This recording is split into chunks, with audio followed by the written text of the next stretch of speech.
जय हिंद दोस्तों। आज हम बात करने वाले हैं नेपाल की उस आग की जिसे बुझाना अब किसी के बस में नहीं। एक ऐसा आंदोलन जिसने पूरे देश की राजनीति को हिलाकर रख दिया है। नाम है जेन जी प्रोटेस्ट। लेकिन यह सिर्फ एक प्रोटेस्ट नहीं, यह एक पीढ़ी का गुस्सा है। आखिर क्यों नेपाल का युवा सड़कों पर है? क्यों संसद, जेल और नेताओं के घर जल रहे हैं? क्या भारत का नाम भी इसमें खींचा जा रहा है? और इस आंदोलन का भविष्य क्या होगा? आइए सब कुछ विस्तार से जानते हैं। नेपाल एक खूबसूरत पहाड़ी देश, लेकिन यहाँ का सच बहुत कड़वा है। देश की आधी से ज़्यादा आबादी युवा है।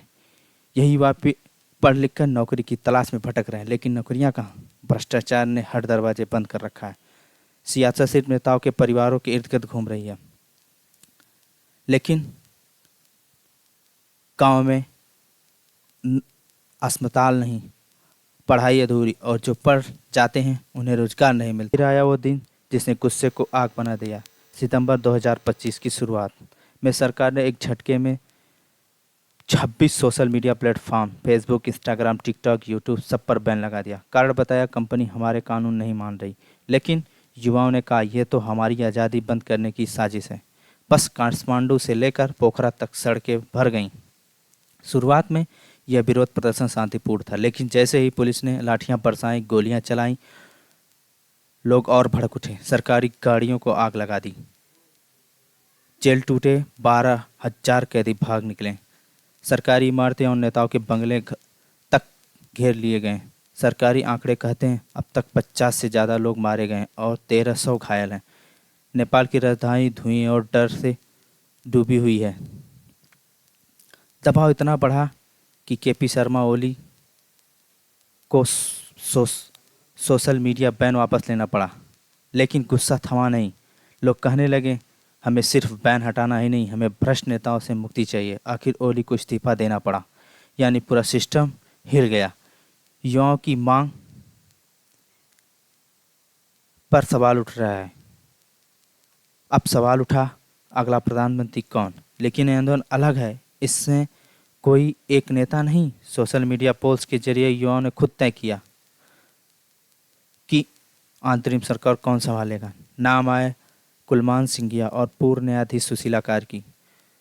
दोस्तों, मैं आपको बता दूं कि जो पूर्व न्यायाधीश सुशीला कार्की हैं, वो इस टाइम नेपाल की अंतरिम प्रधानमंत्री के पद पर हैं, जो कल ही ओथ ली हैं, जिसे सबसे ज़्यादा समर्थन कार्की को मिला, जिन्हें इसकी ईमानदारी और शक्ति के लिए लोग जानते हैं।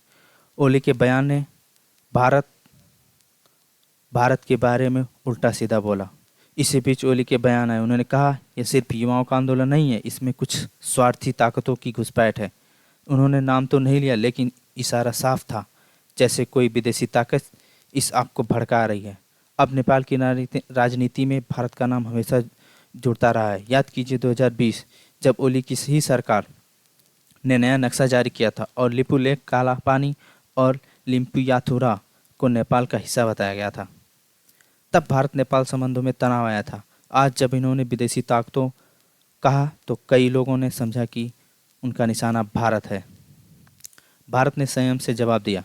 विदेश मंत्रालय ने कहा, हमें दुख है कि इतने लोग मारे गए हैं।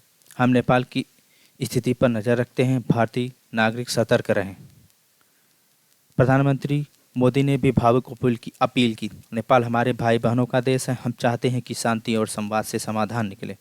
भारत ने अपनी सीमा पर सुरक्षा बढ़ा दी है, नागरिकों को यात्रा से बचने की सलाह दी और काउंसलर और हेल्पलाइन शुरू की है।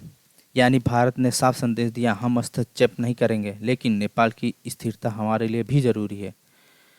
चीन बोला, हम नेपाल का आंतरिक मामला है।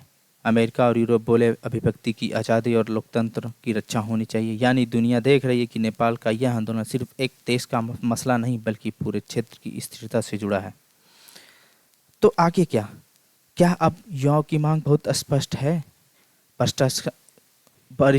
उन वरिष्ठ अधिकारियों को सस्पेंड किया जिन्होंने प्रदर्शनकारियों पर गोली चलाने का आदेश दिया।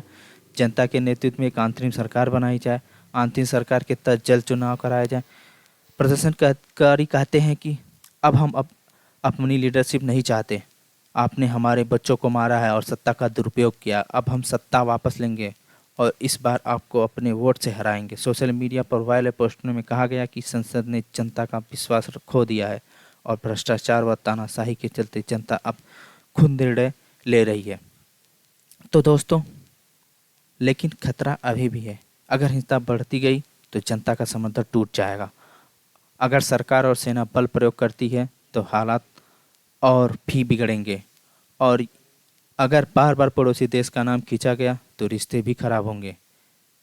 दोस्तों, नेपाल का जनजीय आंदोलन अब सिर्फ सोशल मीडिया बैन का मुद्दा नहीं है, यह एक क्रांति है। यह पूरी पीढ़ी का गुस्सा और उम्मीद। अगर नेताओं ने इसे समझा तो नेपाल एक नए युग की तरफ बढ़ेगा, लेकिन अगर वही पुराने खेल, वही विदेशी आरोप, वही भ्रष्टाचार चलता रहा तो यह आग और भी भड़क सकती है। नेपाल आज उस मोड़ पर खड़ा है, या तो यह आंदोलन उसे मजबूत लोकतंत्र की ओर ले जाएगा या फिर अराजकता की गहराई तक ले जाएगी। इतना तय है, नेपाल की नई पीढ़ी अब चुप नहीं बैठेगी। अगर आपको लगता है कि नेपाल की युवाओं की ये लड़ाई सिर्फ नेपाल की नहीं बल्कि पूरे दक्षिण एशिया की चेतावनी है, तो इस वीडियो को लाइक कीजिए, शेयर कीजिए और हमें कमेंट में बताइए कि क्या आप सोचते हैं क्या नेपाल में यह आंदोलन सही मायने में बदलाव लाएगा।